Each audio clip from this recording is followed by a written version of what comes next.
अस्सलाम वालेकुम। मेरा नाम खदीजा इकबाल है और मेरा टॉपिक ऑफ प्रेजेंटेशन है interrupt vector table. Power point की बजाय मैंने वर्ड डॉक्यूमेंट में किया है ताकि आपको ये फाइल्स एक्सेस करना इजीली हो जाए। टॉपिक स्टार्ट करने से पहले मैं एक रियल टाइम एग्जांपल ये दूंगी कि जब आप फ़ोन के ऊपर यूट्यूब वीडियो देख रहे होते हैं और आपको कोई कॉल आ जाए तो आपकी वीडियो उधर ही पॉज हो जाती है और आप कॉल को आप एज एन इंटरप्ट ले लें। कॉल को आप एक्सेप्ट करते हैं या डिक्लाइन करते हैं तो मतलब आपने इंटरप्ट हैंडल कर ली और उधर से ही आप अपनी वीडियो रिज्यूम कर लेते हैं। वैसे ही कंप्यूटर के पास जो भी कभी भी इंटरप्ट जब भी आए, जैसे कोई आपने कीबोर्ड पे कोई कैरेक्टर प्रेस किया है या माउस क्लिक किया है, तो सीपीयू जो भी अपना काम कर रहा होता है उस वक्त उसको टेम्परेरीली पॉज कर लेता है और इस इंटरप्ट को हैंडल करता है with the help of interrupt vector table. Interrupt को ब्रीफली डिस्कस कर लेते हैं कि इंटरप्ट ये होता है, एक सिग्नल होता है जो सीपीयू को कहता है कि जो भी अभी आप काम कर रहे हो, जो भी करंट टास्क कर रहे हो उसको पॉज करो और जो भी इंटरप्ट आई है, जो भी सिग्नल आया, जो भी इवेंट आया है उसको हैंडल करो पहले। और इंटरप्ट्स हमेशा हाई प्रायोरिटी होते हैं तो सीपीयू को सबसे पहले इंटरप्ट से डील करना पड़ता है। इंटरप्ट्स हार्डवेयर इंटरप्ट भी हो सकता है जो कि एक्सटर्नल होते हैं, ये कीबोर्ड की प्रेसेस भी हो सकते हैं, माउस मूवमेंट भी हो सकते हैं। सॉफ्टवेयर इंटरप्ट्स इंटरनल होते हैं जैसे सिस्टम कॉल्स हो गई हैं, अरिथमेटिक एरर्स हो गए हैं जैसे डिवीजन बाय ज़ीरो, या पेज फॉल्ट्स भी हो सकते हैं। टाइमर इंटरप्ट्स भी हो सकते हैं जो भी सिस्टम क्लॉक होती है मल्टीटास्किंग को मैनेज कर रही होती है। अब ये इंटरप्ट वेक्टर टेबल बेसिकली है क्या? ये सिर्फ और सिर्फ एक डाटा स्ट्रक्चर है जो इंटरप्ट हैंडलर्स के मेमोरी एड्रेस को स्टोर करता है। That's it. इसका काम सिर्फ और सिर्फ स्टोरेज है मेमोरी एड्रेसेस के। किसकी? वो भी इंटरप्ट हैंडलर्स के। अब इंटरप्ट हैंडलर क्या है? ये इंटरप्ट हैंडलर स्मॉल प्रोग्राम है जो सीपीयू को ये बताता है कि कोई सी भी इंटरप्ट आपके पास आई है उसको किस तरह से डील करना है, उसको प्रोसेस किस तरह से करना है। फॉर एग्जांपल मैं ये डबल क्लिक कर रही हूँ तो ये भी एक इंटरप्ट है और ये इंटरप्ट हैंडलर के पास जब गया है तो उसने ये बताया सीपीयू को कि ये हाईलाइट करना है, ये इस तरह से हाईलाइट करना है। ये इंटरप्ट हैंडलर बता रहा है सीपीयू को। तो आईवीटी इंटरप्ट वेक्टर टेबल सिर्फ और सिर्फ एक टेबल ही है, एक किस्म का लुकअप टेबल है जो ये बताता है कि इंटरप्ट नंबर, किस इंटरप्ट नंबर का क्या हैंडलर एड्रेस है। That's it. जितने भी इंटरप्ट्स आते हैं सबका इंटरप्ट नंबर यूनिक होता है। ये नहीं हो सकता कि डिवीजन बाय ज़ीरो का इंटरप्ट नंबर ज़ीरो हो और डीबगिंग का भी ज़ीरो ही हो। नो, सबके इंटरप्ट्स के यूनिक आईडी होती है ताकि मिसकम्युनिकेशन ना हो जाए। और ये भी इसी तरह से ही टेबल की फॉर्म में ही होता है। यहाँ पे तो बुलेट फॉर्म में लिखा हुआ है लेकिन वैसे इसी तरह से टेबल की फॉर्म में होता है। बीच में लाइन बेशक खींच ले एक, साथ में जैसे इंटरप्ट नंबर 1 लिखा हुआ है, उससे पता है कि डीबगिंग इवेंट है। तो यहाँ वहाँ पे डीबगिंग इवेंट की बजाय उसका मेमोरी जो डीबगिंग इवेंट को हैंडल करता है उस हैंडलर का मेमोरी एड्रेस इधर होता है। फिर सीपीयू जैसे ही जब कोई डीबगिंग इवेंट का जब भी कोई भी इंटरप्ट आता है तो वो आईवीटी में देखता है, वो उसको पता होता है इंटरप्ट 1 है, वो इंटरप्ट 1 पे आता है, साथ में उसका मेमोरी एड्रेस लिखा होता है तो उस मेमोरी एड्रेस पे जंप करता है। फिर इंटरप्ट हैंडलर जो भी उधर मेमोरी एड्रेस में प्रोग्राम होता है उसको एग्जीक्यूट करता है और इसको डील करता है, उसको हैंडल करता है। तो बेसिकली आईवीटी सीपीयू को इंटरप्ट हैंडलर्स को क्विकली लोकेट और उसको एग्जीक्यूट करने के लिए यूज़ होता है। दैट्स इट, उसका यही काम है। लेकिन ये आईवीटी वर्क किस तरह से करता है? ये कुछ स्टेप्स का प्रोसेस है। इसमें सिर्फ एक एग्जांपल को मैं लेके चलूँगी सब स्टेप्स में ताकि आप लोग को इजीली समझ आ जाए। एग्जांपल सिर्फ ये है कि आपने कीबोर्ड पे कैरेक्टर ए को प्रेस किया है। अब सीपीयू आईवीटी के ज़रिए इसे किस तरह से हैंडल करता है? तो बेसिकली जो भी कीबोर्ड कंट्रोलर होता है वो ये डिटेक्ट करता है कि कोई ना कोई कैरेक्टर प्रेस हुआ है, कोई ना कोई की प्रेस हुई है।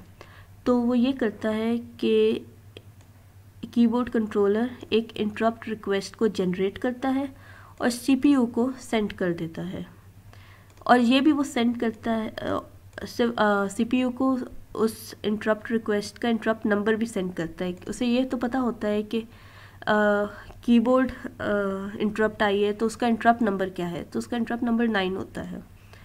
CPU अब अपना जो भी काम, जैसे ही उसके पास इंटरप्ट आती है, वो अपना जो भी काम पहले कर रहा होता है उसको ना पॉज करता है, वो उसको पॉज कर देता है, और पॉज करने के बाद जो भी वो करंट काम कर रहा होता है उसकी जो भी करंट स्टेट होती है, जैसे रजिस्टर्स हैं, प्रोग्राम काउंटर है, उसको सेव करता है मेमोरी में, ताकि बाद में वो उसको रिज्यूम कर सके काम को। तो अब उसके पास इंटरप्ट आ गई, उसने अपना काम भी पॉज कर दिया है, तो अब वो जाता है इंटरप्ट वेक्टर टेबल पे। अब वो लोकेट करता है उस टेबल में कि इंटरप्ट नंबर 9 किधर पड़ा हुआ है।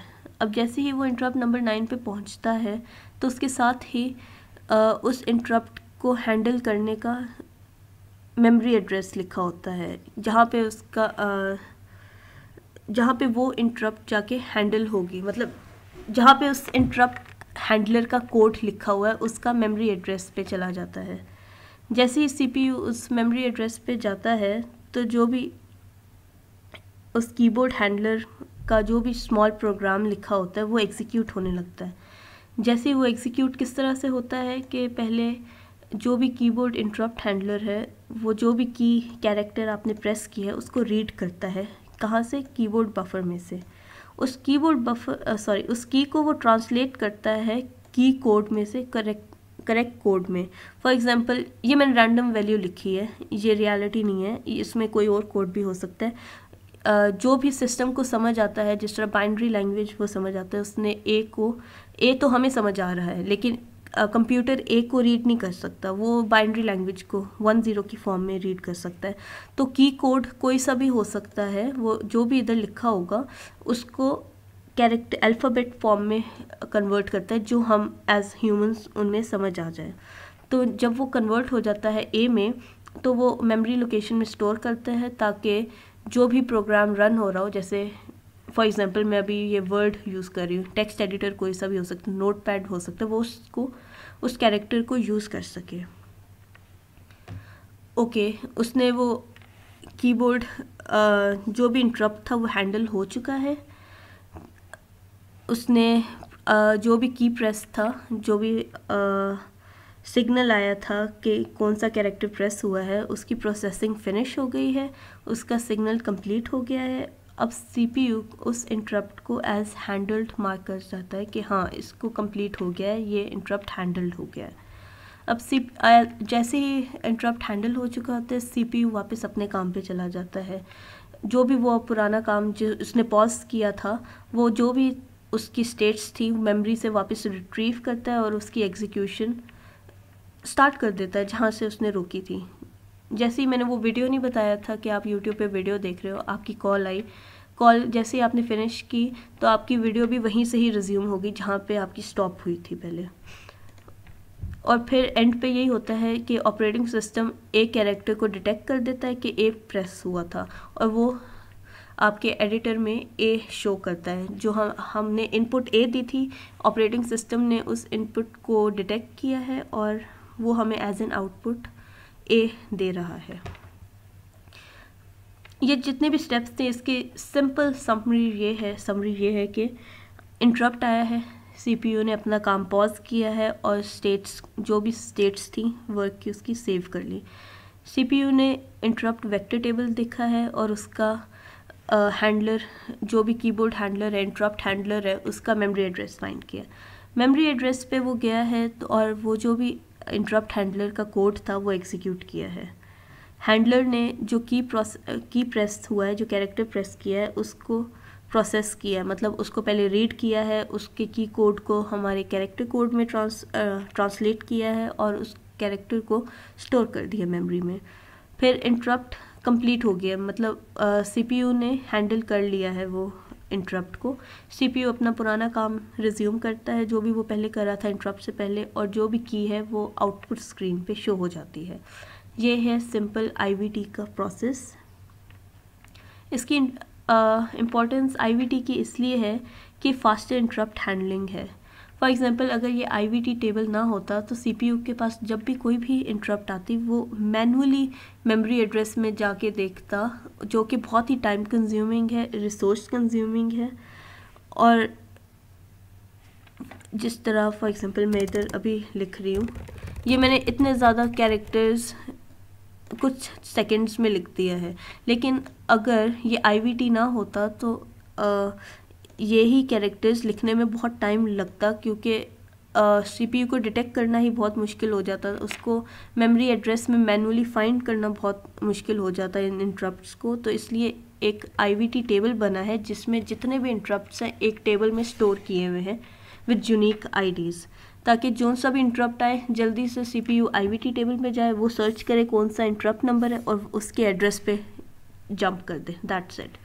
इसकी स्टैंडर्डाइज्ड कम्युनिकेशन है। फॉर एग्जांपल डिवाइसेस काफ़ी ज़्यादा हैं, जैसे कीबोर्ड है, माउस है, प्रिंटर है, स्कैनर है। इसकी कम्युनिकेशन इसलिए सीमलेस है, इफ़ेक्टिव है, फास्ट है, क्योंकि सब डिवाइसेस के इंटरप्ट नंबर्स आईडीज़ डिफरेंट है। फॉर एग्जांपल अगर कीबोर्ड का जैसे इंटरप्ट नंबर 9 है, माउस का भी अगर इंटरप्ट नंबर 9 है तो बहुत कन्फ्यूजन क्रिएट हो जानी थी, समझ नहीं आनी थी एक असली में इंटरप्ट है किस चीज़ का। तो इसलिए सबके इंटरप्ट नंबर्स डिफरेंट है, इसीलिए सीपीयू को इनके साथ इंटरेक्ट करना भी बहुत ईजी हो गया। इसकी मल्टीटास्किंग भी बहुत ईजी है। आईवीटी ये होता है कि इंटरप्ट अगर आ भी जाए तो इसका ये मतलब नहीं है कि कोई और प्रोग्राम चल रहा हो, क्योंकि मल्टीपल एप्लीकेशंस चल रही हैं। फॉर एग्जांपल मैंने अभी स्क्रीन रिकॉर्डर भी ऑन किया हुआ है, एक वर्ड डॉक्यूमेंट ऑन है, मेरा गूगल के ब्राउज़र्स ऑन है। अगर मैं अभी वर्ड पे इधर टाइप कर रही हूँ तो इसका ये मतलब नहीं है कि जो दूसरे मेरे प्रोग्राम्स हैं वो क्रैश कर जाए, नहीं।